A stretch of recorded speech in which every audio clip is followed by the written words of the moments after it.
I think that it's a terrific opportunity for artists to meet each other, for curators to meet new artists, for people. It depends on how the event is organized. Different events are organized differently, but usually there'll be a strong presence of artists from the country of origin and then artists from abroad. So you get to contextualize local artists with international artists and get a sense of what's going on in general within the photography world. Photography market in Canada, in most of Canada, although there are important centers in Toronto and Vancouver, but the rest of Canada, the market is not very strong. There are very good galleries, but it's not a huge market like you would find in New York or somewhere like that.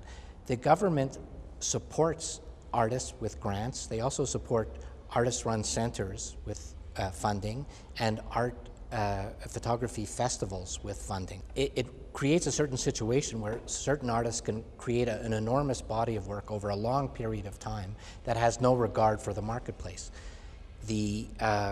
And that's a tremendous freedom for an artist. The problem with it, because there's a positive and a negative side to it, the negative side is the work doesn't always get shown outside of Canada because it has no regard for the market. So there's a balance, a difficult balance to be found there.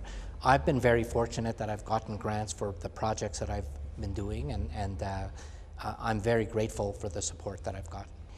The thing about my own work is that it's kind of not engaged with the outside world. It's my work. My work is photographic. My subject is photography itself. So it tends to be an inward-looking type of work. So I tend to respond to other artists who deal with photography as their subject matter as well. And I also tend to respond strongly to artists who are obsessional, because my work comes from my own obsession with photography. I don't know. I think that there's a lot of elements at play at this time. As Bill pointed out, everybody's a photographer now. Everybody's carrying a camera with them. And that sort of changed the nature of how we perceive photography.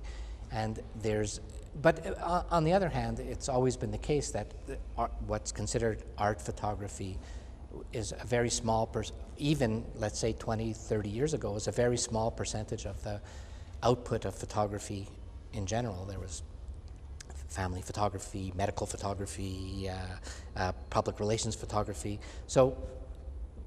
But art photography is becoming a smaller and smaller percentage of the output of what photographers are doing. So it's hard to say what's going to happen.